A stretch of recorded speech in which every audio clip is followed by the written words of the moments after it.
Hi there, YouTube people. Tonight, I'm going to answer Lord Clyde of OMAR's 20 questions. And I don't know if the deadline for the contest has expired yet or not, but I don't really give a shit because it's fail o'clock in the morning and I feel like participating, so fuck you. But anyway, here goes. What YouTube users do you think may eventually end up using their internet fame to get ahead in the internet porn circuit? Give at least one male and one female.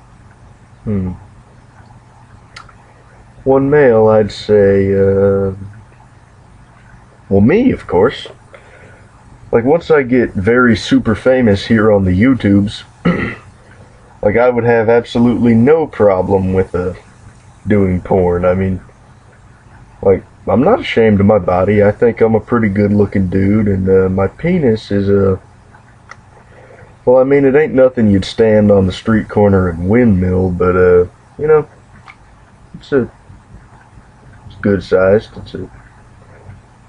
I mean, it's only about as big around as a Coke can, but it's real long. So one female, I don't know. Question 2. Do you believe we will ever live in a cashless society where all financial transaction is through credit cards and debit cards? Why or why not?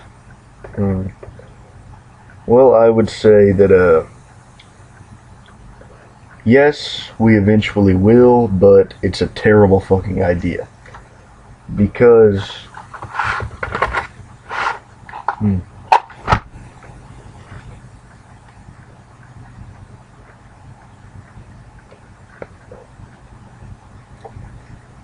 well,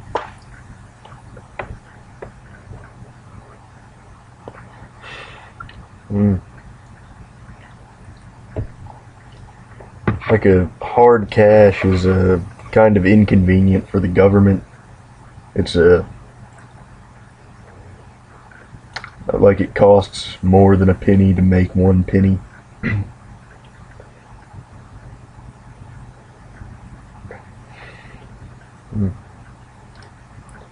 And also because, well, all throughout history, governments have, like, been about control, and without hard cash, they will be more able to control and monitor our financial transactions, which is one reason that that I don't like using a credit card or debit card if I don't have to.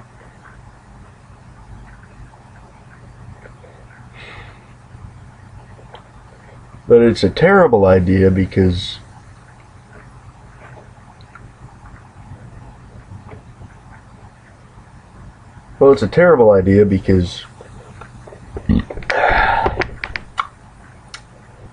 like, electronic cash is a lot easier to fake than real cash.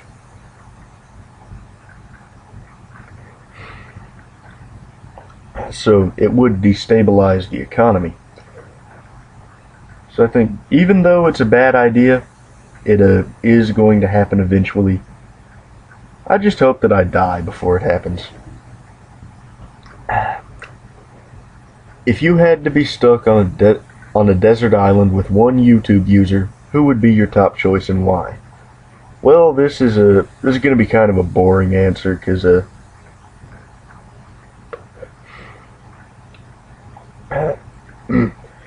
YouTube user I'm going to pick is only has one video up and it's private. But let's say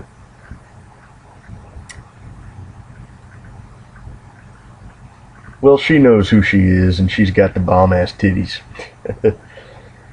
The same scenario as the previous question, only who would be your last choice and why?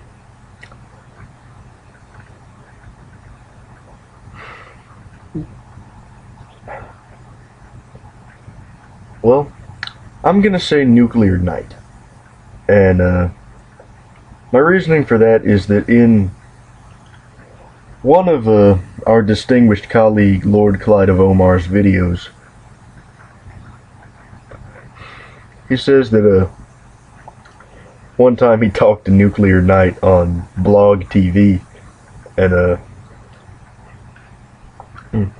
and she told him that she'd resort to cannibalism before she'd eat the flesh of an animal.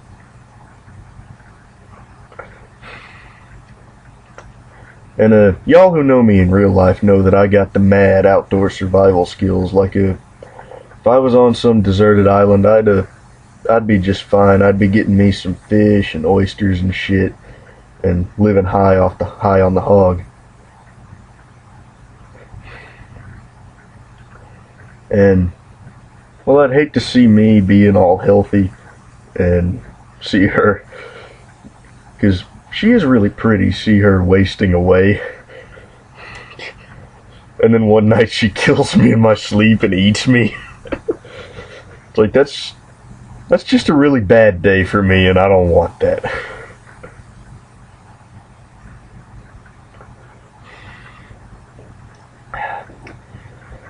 If the technology to remove an unborn embryo, which would otherwise be aborted from a woman's uterus, and instead put into suspended animation until such time where it would be put into a surrogate mother, would this affect your stance on conventional abortion?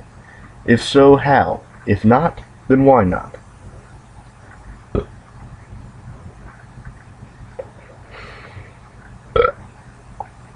I would say not at all.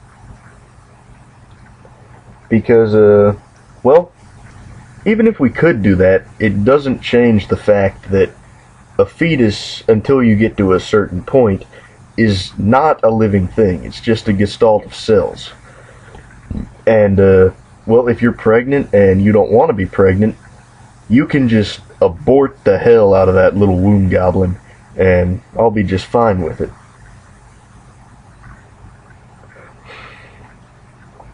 So, I can see how someone who was pro-life might, like, wait, no, that's not really relevant, because removing an unborn embryo and putting it in suspended animation would not be abortion.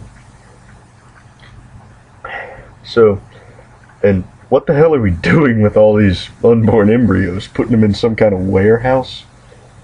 Because, I mean, the whole adoption system is already hopelessly backed up, so I imagine finding surrogate mothers would be even harder.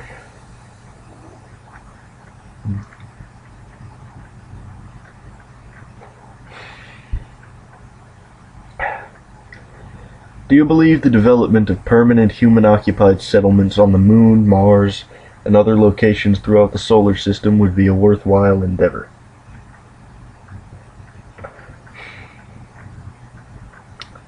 Wholly and completely. Because, well, people are gonna keep making babies. And we're gonna keep needing to grow food to feed all those babies. And eventually, in the distant future, we're going to get to a point where the Earth is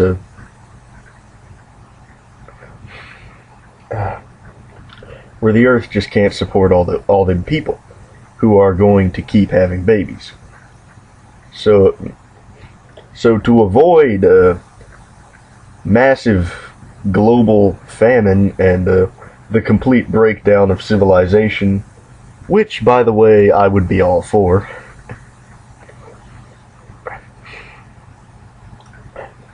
we ought to start developing self-sustaining human communities.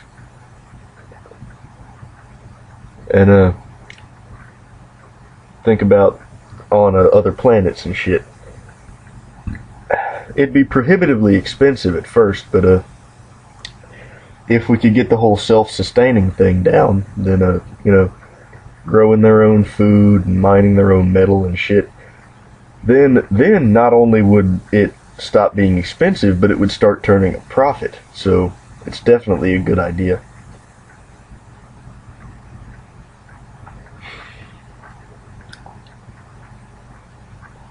What is your opinion on Joe Rogan's statements about DMT? Well, I didn't know who... Well, before I watched the video, which Lord Clyde of OMAR links to, I had no idea who Joe Rogan was or what DMT is, but after watching it, I think DMT sounds like a pretty cool guy. Yeah, I would totally do that shit.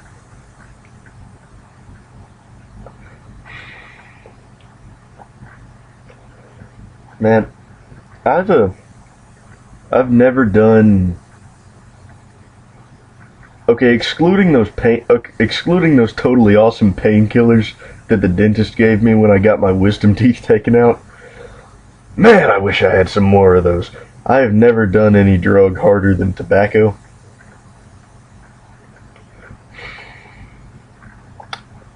But, yeah, I would totally do DMT. It sounds awesome.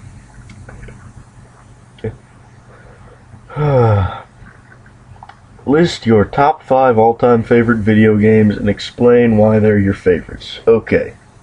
Space Invaders, Diablo 2, Age of Empires 2, Rome Total War, and those are the only video games I play. Okay, Space Invaders. Space Invaders is one of my favorite games because it's awesome. You got a little dude in his, I guess it's like a tank, and he's running around, pew, pew, pew, shooting aliens and shit, and they're going like, and he's going, pew, pew, and he's shooting up through his own shields and shit, and it's awesome. I love Space Invaders. I could play that shit all day.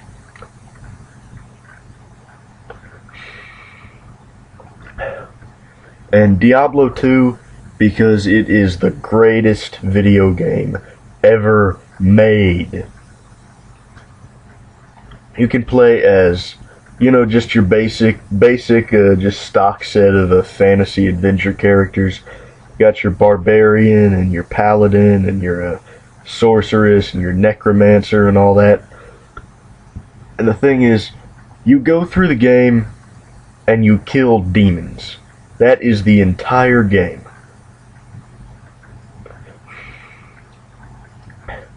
And it is extremely straightforward.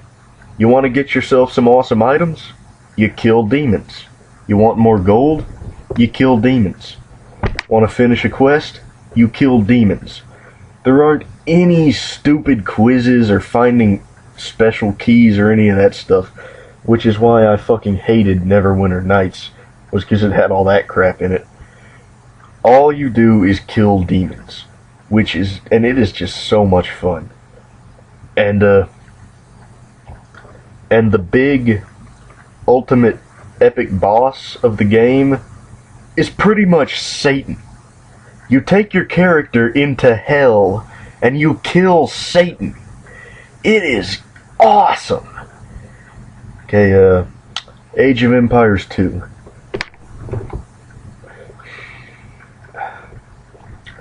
It's a historical real-time strategy game, and well, it's just a lot of fun. It's set in Europe from the Dark Ages to the early Renaissance, and you can play as Britain or the Franks or the Byzantine Empire or the Celts, just the Germans, just all your basic, all your European civilizations, as well as the Turks and the Saracens and the Persians. And in the Conquerors expansion, you can play as the Aztecs and the Mayans.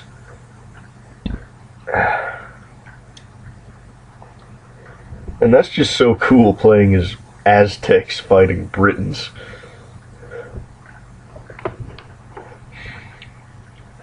And well, it's from the late '90s, so the graphics are a little primitive, but the scenario builder map editor program is great. You can do some really amazing things with it, and make some. Given the graphics, you can make some astoundingly beautiful background scenery to play a game on. I really love it.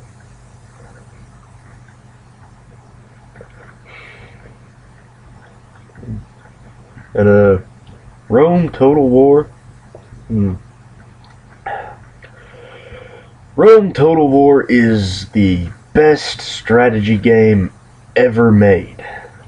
I mean, you can play as 3 different Roman factions, as Gaul, Britain, Britannia, Germania, Greece, Egypt, and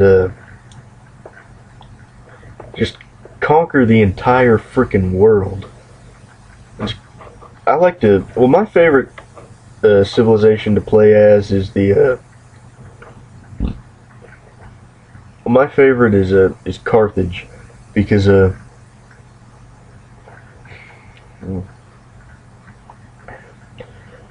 Carthage is it's the most well-rounded of all the civilizations. It's got your basic light infantry and spearmen, plus hoplites, the best hoplite unit, which is even better than the Greek hoplites, and war elephants.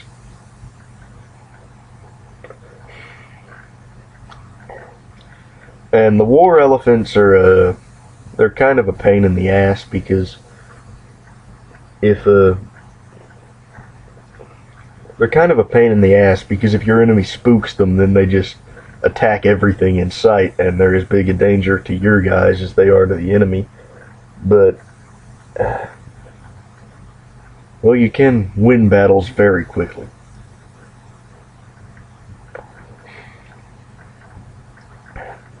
Next question. Imagine you just came out of being in suspended animation for 1,000 years. After adjusting to life in the year 3011, you decide to log on to the current incarnation of the internet to see if you can find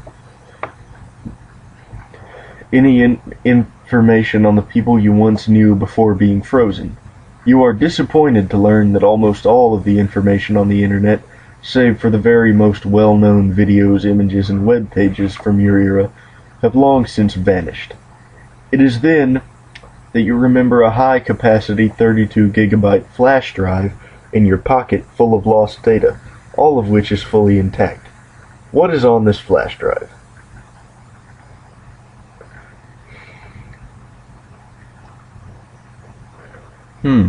You mean besides porn?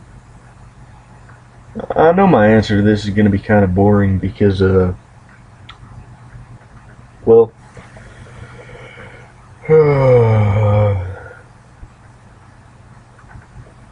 it's going to be kind of boring because, well, it's just going to be, well, porn, of course.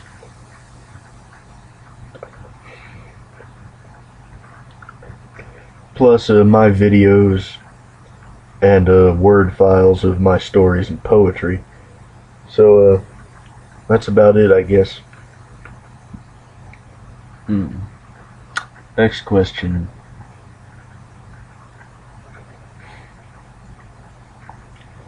Same basic scenario as the previous question, albeit with a twist. When you log on, you learn that not only is YouTube still around, but so is your channel.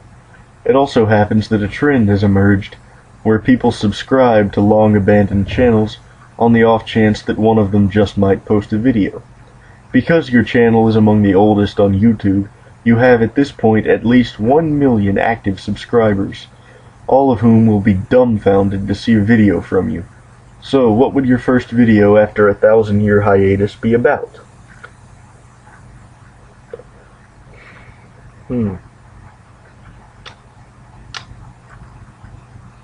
I'm doing this cold, in case you haven't noticed.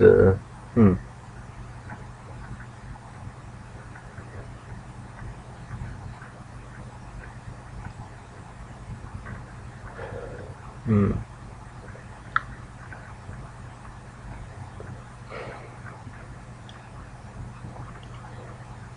Hmm.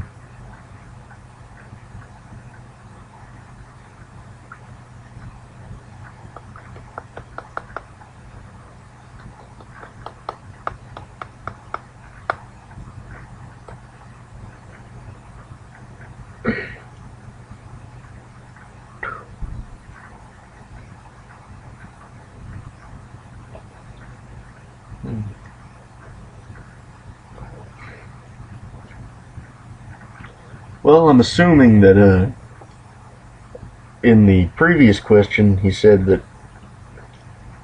a lot of data from 2011 had disappeared. So I'm assuming that data from other previous periods of history has also disappeared. So I guess I'd just make shit up, and nobody would be able to. I guess I'd just make shit up, and nobody would be able to say I was lying.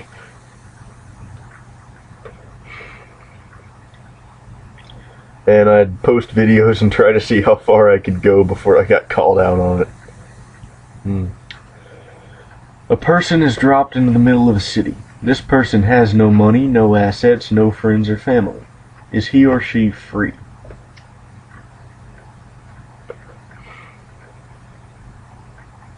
Yes.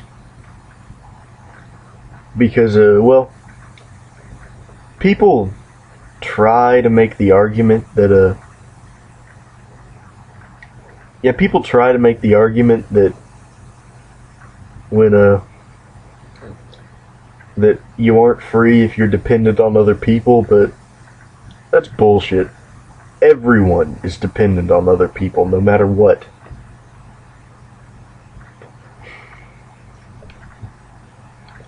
If you try to live just a completely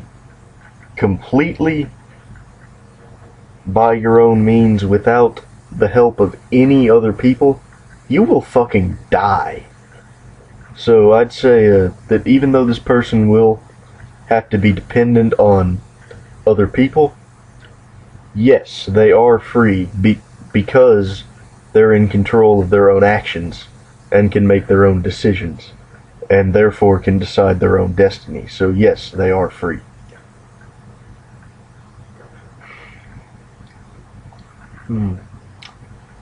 Next question.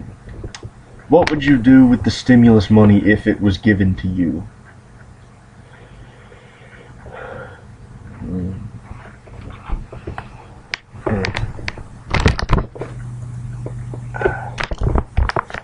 If the stimulus money was given to me, I'd buy land.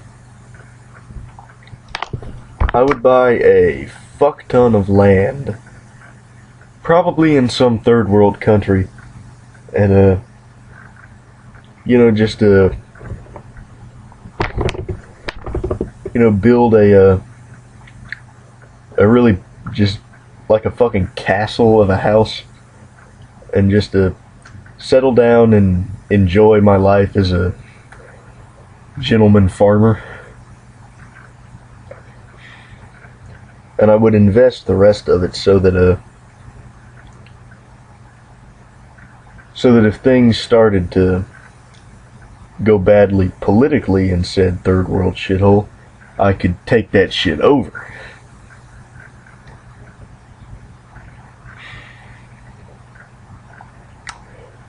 And I would found the United States of Nate, wherein our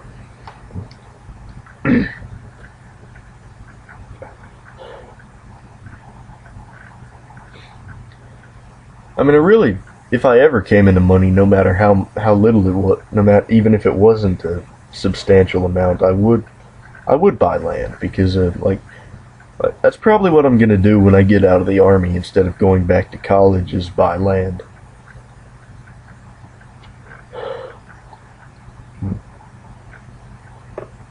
Because if I've got enough land to raise most of my own food, then then I can probably write full time, which that's the dream, man. That's the American fucking dream.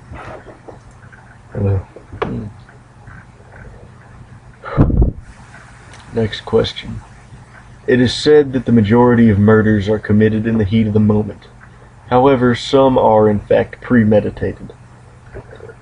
Which sounds scarier to you? That's the idea that someone could, at this very moment, be plotting your death, or the idea that someone you know could kill you, goddamn hiccups, could kill you in one quick moment of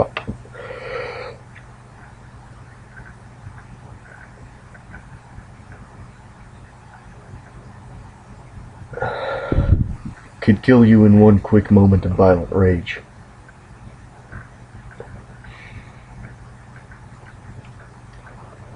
Well, neither one is especially scary because, well, I don't really have any fear of death. I mean, I'm an Odinsman, and being an Odinsman pretty much means being a dead man on furlough.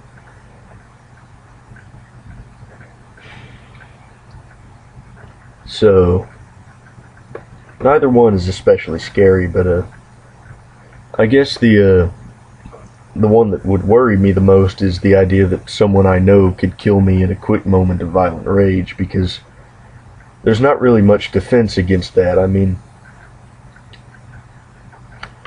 if someone was plotting my death and they, broke into the house to kill me, or even if some burglar broke into the house right now, at this moment, I would kill his ass. And, yeah, no problems. So, next question. What is your general opinion of the circumcision of newborn infant males given the facts? Do you think its practice should be continued or banned? For those of you who have been living under a rock and don't know the facts, info in the good time bar. Well, on the one hand, well, I live in the United States where most male boys are circumcised, and an uncircumcised penis looks like a goddamn anteater. That shit's nasty.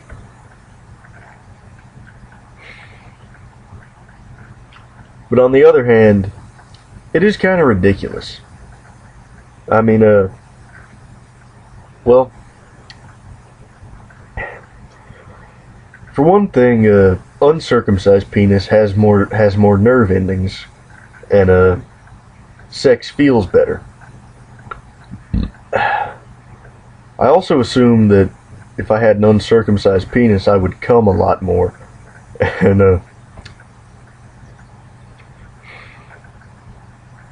and that's my one big problem. With my sex life is that it takes me forever to finish. So,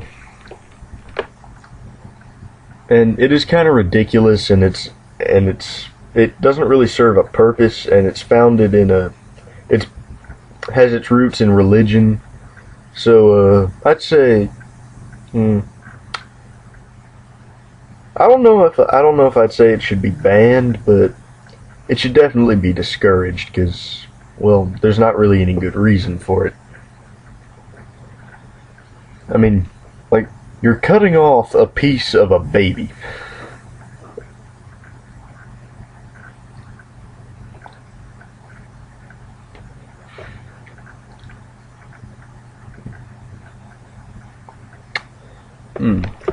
If the United States military were to capture Osama bin Laden alive and in good health, would you support his execution? Why or why not?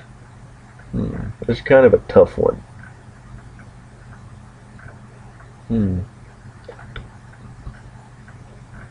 Now, I hate that motherfucker. And if he was in the room right now, I would rip his fucking head off with my bare fucking hands and shit down his throat. But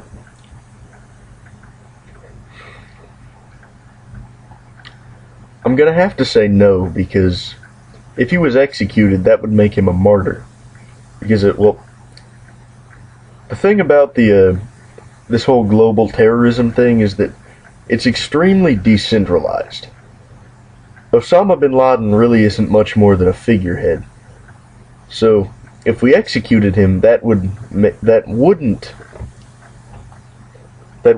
gild his organization, but it would make him a martyr, which would greatly embolden his enemies, so executing him was probably a bad idea.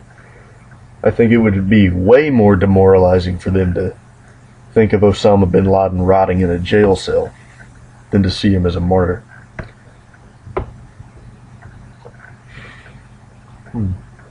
Next question. What is your all-around biggest regret? If you're not comfortable talking about your personal life, it can be something you've done on YouTube. Well, I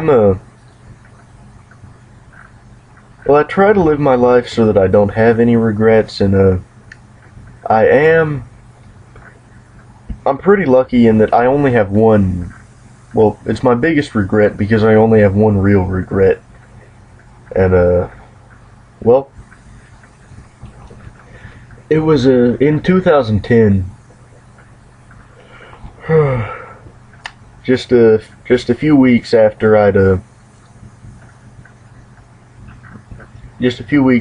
found out that my fiance was cheating on me. And,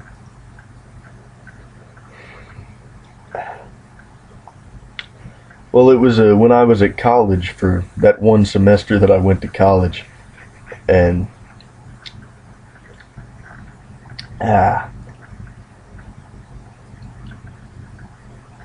there was this group of people that I hung out with.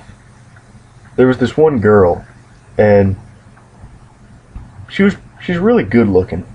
I thought so, and when I was around her, she was always talking about sex. And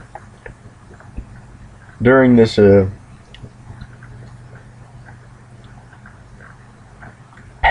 she was like, she talked about like wanting to do BDSM. She was asking me if I was a sub or a dom, and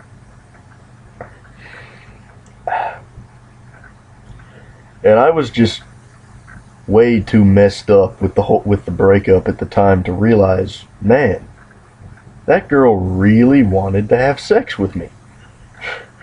Like, I had the opportunity to, get with a hot girl and do some really freaky stuff, and I didn't realize it. And I still beat myself up over that, because, well, that is the biggest regret I have in my entire life.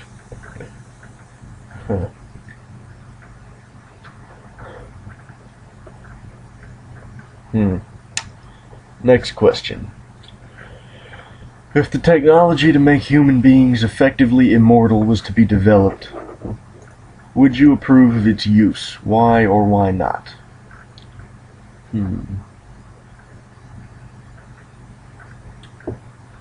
would I approve of its use? Well, I know that I wouldn't use it because without the shadow of death, without the shadow of inevitable death looming over us, life loses a lot of meaning. So, well, as the greatest poet who ever lived, Freddie Mercury, once said, "Who wants to live forever?" But would I approve of its use?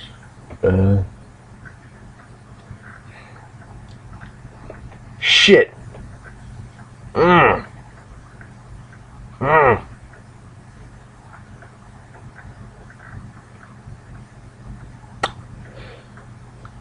Well, that was unpleasant. Would I approve of its use? Well, that depends if it's universally available and for an acceptable fee, because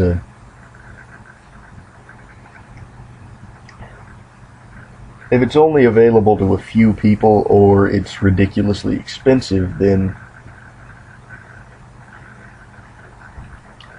you're going to end up with a lot of very rich and very powerful people who will never fucking die.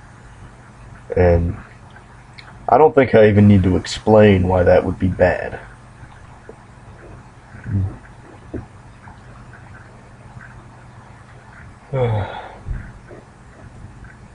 Next question. Further expanding on the previous question, it is known that the human brain can only hold up to 300 years worth of memory.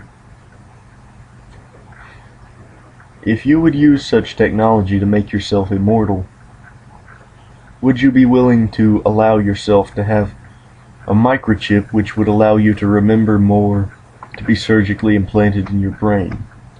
Also, for those of you who wouldn't use the technology to become immortal, would you be willing to let a similar microchip be implanted in your brain which would grant you photographic memory? Why or why not? Well, I'd say no, because, that sounds like a ridiculously high-risk surgery, and I don't know what other crazy stuff that microchip would do to my brain, so it probably wouldn't be worth the risk just to have a photographic memory.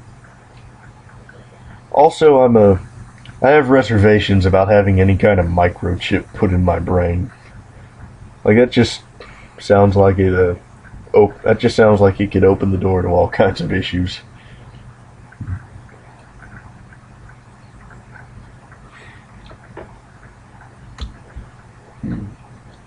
Let's say you had the only copy of a video of yourself fighting with a North Korean soldier who is in your country for whatever reason.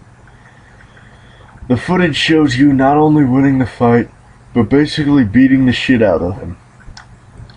If you average North Korean male height 5'4", so yeah, I'm a good bit taller than him. If you uploaded this video onto your YouTube channel, it pretty much goes without saying that it would go viral instantly. Not only would you gain at least 100,000 new subscribers within a matter of hours, but it would be all over the news and everyone would know who you are and plenty of people would watch your other videos too. 1, would you upload it? And 2, what kind of political implications do you think this video would have, if any?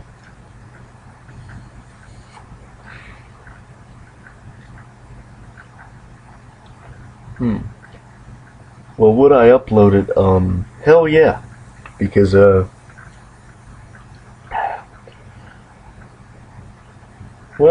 I subscribe to the belief that,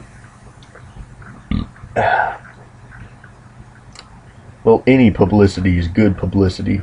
And if I have a bajillion YouTube subscribers and I'm very super famous, and even people who don't know who I am know who I am, because I'm so super famous, then, once I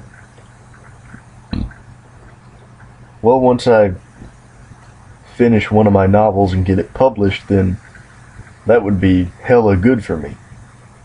Also, I'm just going to assume that if a North Korean soldier was in America, he would probably be up to no good. And even if the people who saw the video the people who saw the video had no idea why he was in the country, then they'd probably make the same assumption, so I'd probably be a hero. And what kind of political implications do you think this video would have?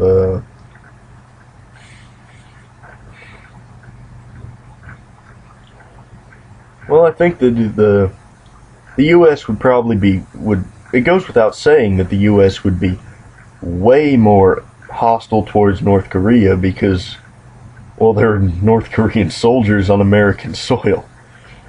And now, the last question. You're the President of the United States. Your Secretary of Defense informs you that the Russians have just launched enough nuclear missiles at the U.S. to wipe out the entire U.S. population of just under 309 million in less than a few minutes upon arrival. These missiles will arrive in less than 20 minutes, and there is no way you can stop them. You don't have enough time to get on TV to try and warn anyone, and it wouldn't really matter if you did, because you don't even have time to save your own ass.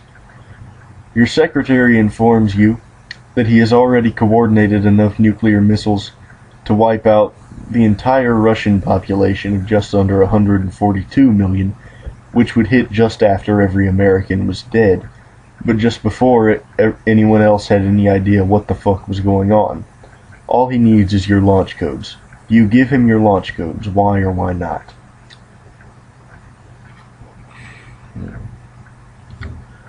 I would not give up the launch codes because I'm an asshole. Okay, if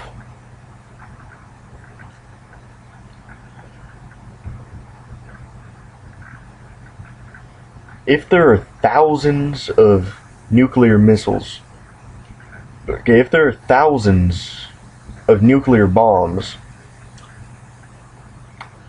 going off all at once,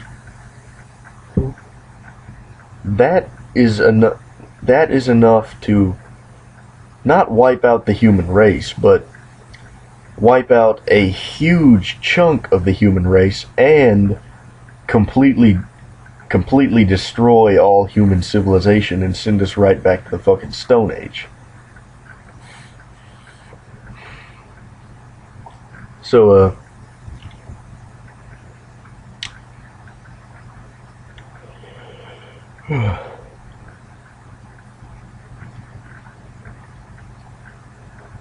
so what I would do is, like, I would not counterattack, and I would get on my direct line to the Russian government and be like, hey assholes, guess what? You just fucked yourselves. There's no way you're gonna survive this any more than we are. Ha ha.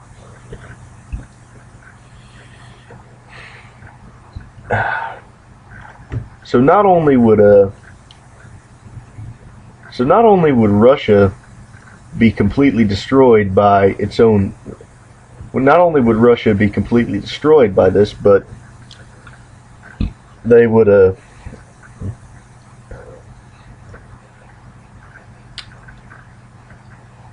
not only would Russia be completely destroyed by this, but they would know that they were being destroyed by their, even before it happened, that they were being destroyed by their own doing. And also the missiles that I used in the counterattack that probably would be enough to wipe out the human race. So I would go down in history as the guy who saved the human race. And well, that's a pretty good guy to be remembered as. Well, that was the last question, and it's already well past fail o'clock in the morning, and I probably need to get some sleep. So thanks for watching, and don't forget to subscribe, and we'll see you guys later. What? Waste through all, and Nate is out.